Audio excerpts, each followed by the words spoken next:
In August 1945, the world held its breath. After 6 years of bloodshed, millions of lives lost, cities reduced to rubble, and futures shattered, World War II had come to an end. People wept, embraced, returned home. Headlines screamed, "Peace, surrender, it's over." But not for everyone. On a remote tropical island in the Philippines, hidden deep within the jungle, one Japanese soldier kept fighting. He didn't hear the bells of celebration. He didn't see the newspapers. He didn't believe in surrender. His name was Hiroo Onoda, and he remained in combat readiness for 29 years after his country had capitulated. 29 years, more than a generation. A life lived in the shadow of a single command, in a world that had long moved on. Imagine this. You live in the jungle. Your comrades are dead or have surrendered. You're alone. You hunt, hide, ambush locals, convinced they're the enemy. You find leaflets saying the war is over, but you're certain it's a trap. You are loyal. You're disciplined. You are a soldier. And the world around you is not real. You live in 1945, and every day is a continuation of your mission. This story sounds like fiction, like legend, like something out of film, not real life. But it is real, documented, verified, a story that forces us to ask, what is loyalty? What is reality? And how far can a person go when their beliefs are unshakable? Hiroo Onoda was not a fanatic. He was not insane. He was a soldier following orders.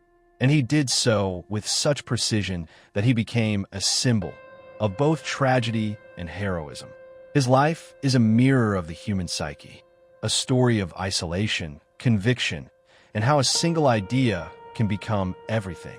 This is not just military history. It's psychological drama, a story that makes us look inward, because we all have our jungles, our beliefs, our orders we carry for years, sometimes even when the world has long changed.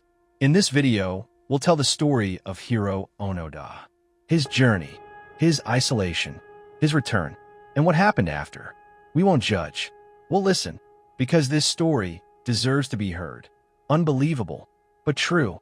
Hiroo Onoda was born in Japan in 1922 into a country steeped in tradition, discipline, and rising militarism. As a boy, he was taught that loyalty to the emperor was sacred, that honor was above life, that surrender was shame. These ideas weren't just cultural, they were doctrine. And for Onoda, they became the foundation of his identity. In his early 20s, Onoda joined the Imperial Japanese Army. But he wasn't just another recruit. He was selected for specialized training in guerrilla warfare, sabotage, survival, psychological resistance. He was taught to operate behind enemy lines, to live off the land, to trust no one.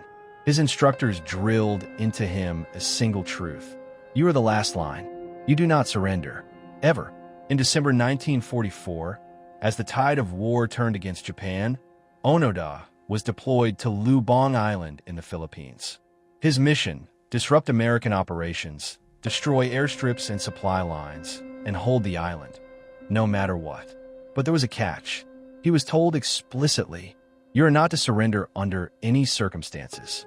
You are not to believe any news of Japan's defeat unless it comes directly from your commanding officer. That order would define the rest of his life. When Onoda arrived on Lubang, he quickly realized the situation was dire. The island was already under threat. American forces were closing in. Communication with Japanese command was sporadic. Supplies were limited, and the local terrain, dense jungle, steep hills, unpredictable weather, made movement nearly impossible. Onoda linked up with a small group of fellow soldiers. They fortified positions, conducted raids, and tried to hold out. But within weeks, the American invasion overwhelmed the island. Most Japanese troops were killed or captured. Onoda and a handful of men retreated deep into the jungle. Then silence. No radio. No reinforcements. No orders. And so they waited. Days turned into weeks. Weeks into months. Then leaflets began to appear, dropped from planes, left on trails. They read, "The war is over. Japan has surrendered. Come out." But Onoda refused to believe them. He was convinced it was enemy propaganda, a psychological trick. He remembered his training. Do not trust anything unless it comes from your commander. And so he stayed. Over time, the group dwindled. One soldier surrendered. Another was killed in a skirmish. Eventually, only Onoda and 2 others remained. They formed a pact. We will not surrender. We will continue the mission. They built shelters from bamboo and palm leaves, hunted wild animals, stole rice and supplies from nearby villages. They avoided contact with locals, believing them to be enemy collaborators. Every sound in the jungle was a potential threat. Every shadow, a possible ambush. They lived like ghosts, unseen, unheard, forgotten. And yet, in Onoda's mind, the war was still raging. He kept his rifle clean, maintained his uniform, recorded movements in a notebook. He believed, truly, deeply, that Japan would return. That one day, his commander would arrive and give him new orders. For Onoda, surrender wasn't just unthinkable. It was betrayal. It was death of purpose. And so, he waited for days, for years, for decades. The jungle became his world. The mission, his reason to live. And the silence, his only companion. The jungle has no clocks, no calendars, no reminders of the outside world. Time dissolves into routine, into survival. For Hiroo Onoda, isolation wasn't a sudden event. It crept in slowly, like the morning fog that settled over Lubang Island. One by one, his comrades disappeared. First, Private Akatsu surrendered in 1950. Then, Corporal Shimada was killed in a skirmish with local police in 1954. Finally, Private Kozuka died in 1972, shot by authorities while trying to burn rice stores. After that, Onoda was truly alone. Alone, not just physically, but existentially. He was the last soldier of a war that no longer existed. A man carrying out a mission that had long been forgotten. A ghost in the jungle. His days followed a strict rhythm. Wake before dawn, scan the perimeter, check traps, clean his rifle, record observations in a notebook, patrol, hide, repeat. He built shelters from bamboo and palm leaves, crafted tools from scrap metal and bone, sewed patches onto his uniform using vines and thread pulled from old sacks. He boiled water, smoked meat, and rationed stolen rice. Every action was deliberate, every movement calculated. He avoided trails, slept in different locations each night, buried supplies in hidden caches. He believed the enemy was always watching, that locals were spies, that any sign of comfort could be a trap. And yet, he wasn't aimless. He had purpose. The mission, sabotage, resistance, survival was sacred. It gave structure to the chaos, meaning to the silence. Over the years, Onoda encountered countless attempts to reach him. Leaflets dropped from planes, loudspeakers broadcasting messages, letters from family, even photographs of his parents. But he dismissed them all. "This is enemy propaganda," he wrote in his journal. "They want me to surrender. I will not." He believed Japan would return, that reinforcements would arrive, that the emperor still needed him. And so he waited. But waiting in the jungle is not passive. It's exhausting. Every sound, a threat. Every rustle, a possible ambush. Every encounter, a test of loyalty. Onoda became a myth among locals. Farmers spoke of a man who stole food, but never harmed children. A shadow who left footprints, but no trace. A soldier who refused to die. Some feared him, others pitied him, but no one could reach him. He lived in a world of his own making. A world where the war never ended, where honor was survival, and surrender, unthinkable. His rifle, a 7.7 millimeters bolt-action Arisaka, remained in pristine condition. He cleaned it daily, oiled the barrel, counted bullets, practiced aiming at trees, rocks, shadows. He kept his uniform patched and pressed. His boots, worn but intact. His belt, always buckled. He was a soldier, and soldiers do not break. But isolation leaves marks. His body grew thin, his skin weathered and scarred, his eyes sharp but distant. He spoke to himself, repeated orders aloud, rehearsed conversations with commanders who would never come. He wrote in notebooks, hundreds of pages, observations, maps, thoughts, doubts, but never regret. "I'm doing my duty," he wrote. "I'm not alone. Japan is with me." In truth, Japan had moved on. The country rebuilt. Cities rose from ashes.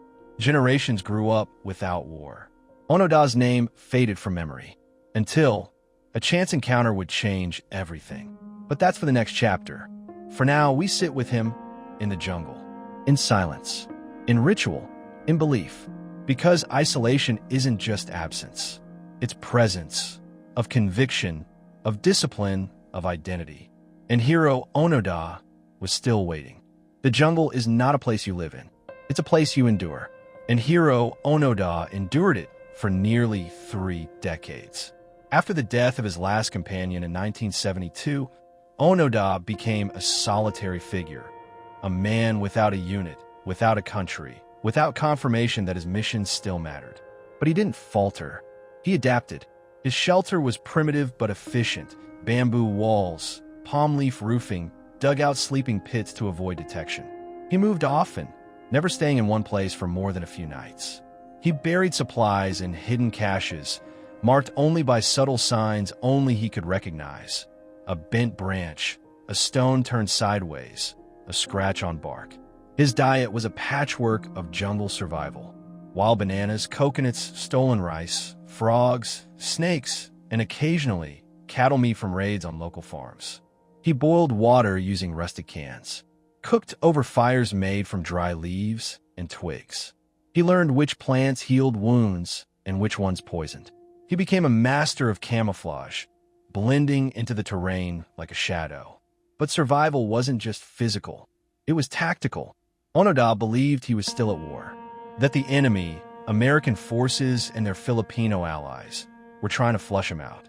He saw every villager as a potential spy, every sound as a signal, every change in the jungle a threat.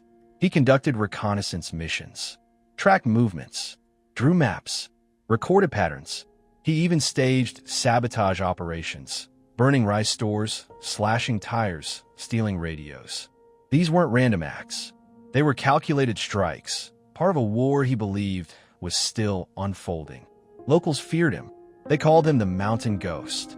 Rumors spread. He could vanish into trees, walk without sound, shoot with deadly precision. Some villagers left offerings, food, clothing, hoping to appease him. Others armed themselves, ready to defend their homes. The Philippine government declared him a criminal. Posters were printed, rewards offered, search parties sent, but he was never caught. He knew the terrain better than anyone. He had memorized every ridge, every stream, every hiding spot. He moved at night, slept during the day, avoided trails, left no footprints. His rifle, a 7.7mm bolt-action Arisaka, remained in pristine condition. He cleaned it daily, counted his bullets, practiced aiming at trees, shadows, imagined enemies. He had fewer than 100 rounds left, but he treated each one like gold. His uniform, though tattered, was maintained with care. He patched it using thread pulled from sacks, vines, and even strand of his own hair. His boots, worn thin, were reinforced with bark and cloth. His belt always buckled. His posture always upright. He was a soldier, and soldiers do not break. But the jungle tested him. Monsoons flooded his shelter. Insects bit through his skin. Snakes slithered into his bedding. He suffered fevers, infections, injuries. He treated himself with herbs, pressure, silence. He spoke aloud, to himself, to his fallen comrades, to his commander. He rehearsed orders, repeated mantras, wrote in notebooks. Enemy movement detected near river. Rice stolen. No casualties. Mission continues. He kept a log of days, though the calendar had long ceased to matter. He marked seasons by the fruiting of trees, the migration of birds, the angle of the sun. He knew when it was summer in Japan, even though he hadn't seen it in decades. Occasionally, he found leaflets, dropped from planes. They said, "The war is over. Japan has surrendered. Come out." He dismissed them. Enemy trickery, he wrote. Psychological warfare. Once, he found a transistor radio. He listened cautiously, heard music, news, but it all felt surreal. He couldn't trust it, couldn't believe it. The war, in his mind, was still real. He believed Japan would return, that reinforcements would arrive, that his commander would come back and relieve him of duty. And so he waited for 29 years. In that time, the world changed. Japan became a technological powerhouse. The Cold War rose and fell.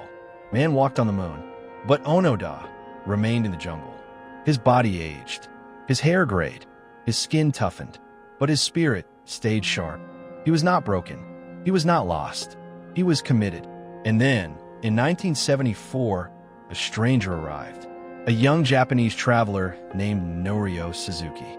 He came looking for Onoda, pandas, and the abominable snowman. And he found him. But that is the next chapter.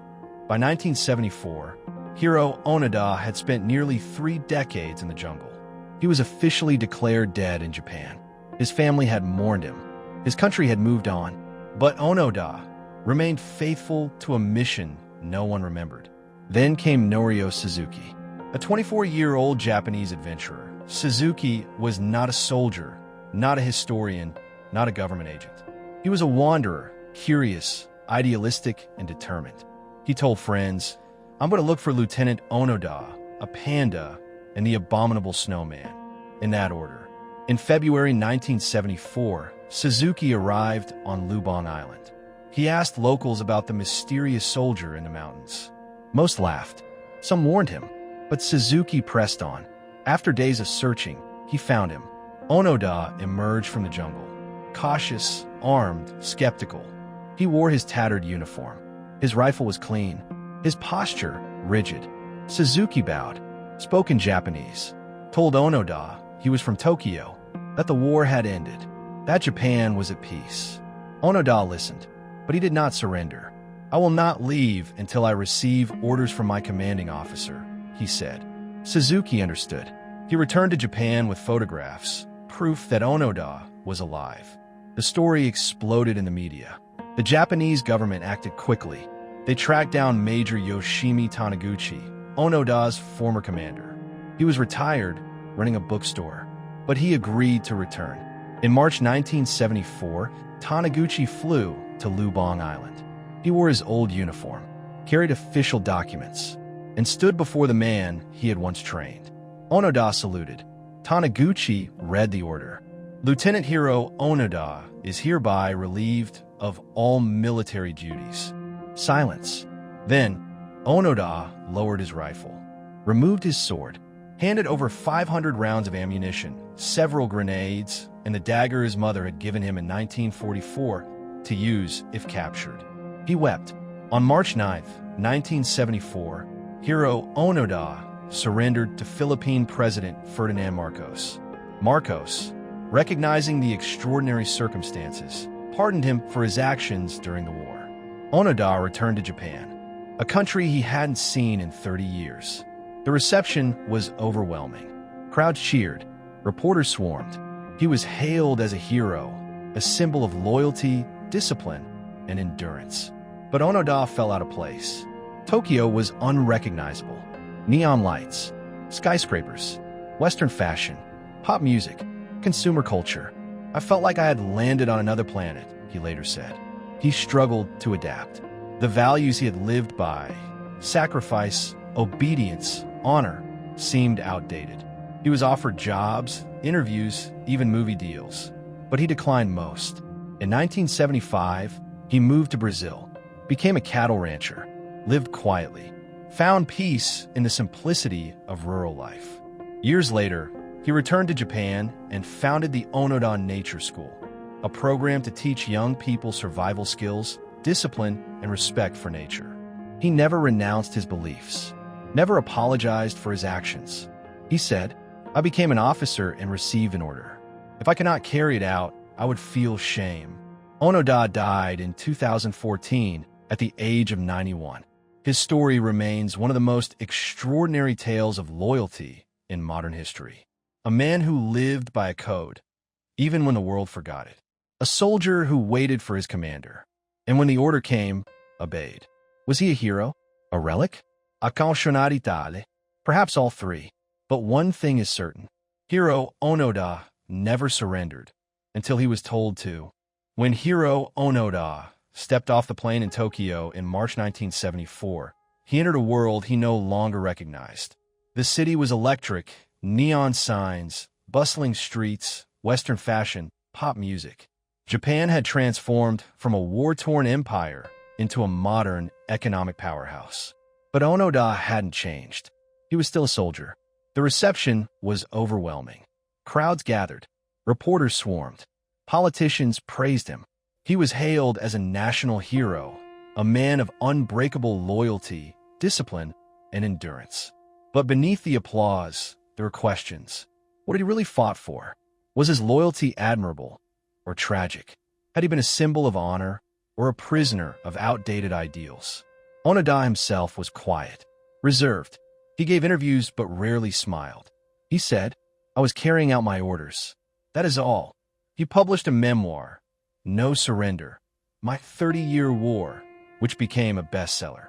In it, he described his training, his survival, his doubts, and his unwavering belief in duty. He did not express regret. He did not apologize. He simply told his story. But reintegration was difficult. He struggled with modern life, with technology, with culture. He felt disconnected, not just from society, but from time itself. In 1975, he moved to Brazil, bought land, became a cattle rancher, lived simply, found peace in the rhythm of nature, the same rhythm he had known in the jungle. Years later, he returned to Japan and founded the Onoda Shurizenjuku, the Onoda Nature School. It was a program for young people focused on survival skills, discipline, and respect for the environment. He believed modern youth lacked resilience, that they needed to reconnect with the basics, with silence, with effort, with purpose. His school was not militaristic. It was philosophical, a place to learn how to endure, how to observe, how to live deliberately. Onoda became a quiet figure in Japanese society, not forgotten, but not fully understood. His legacy was complex. Some saw him as a hero, the embodiment of Bushido, the samurai code of honor. Others saw him as a cautionary tale, a man trapped by ideology, unable to see the world as it was. His story was retold in books, documentaries, and even fiction. Filmmaker Werner Herzog wrote a novel inspired by Onoda's life, titled The Twilight World. Historians debated his actions. Psychologists studied his endurance. Philosophers pondered his convictions. But Onoda remained consistent. He believed in duty, in structure, in the power of belief. He died in 2014 at the age of 91. His funeral was modest, his memory enduring.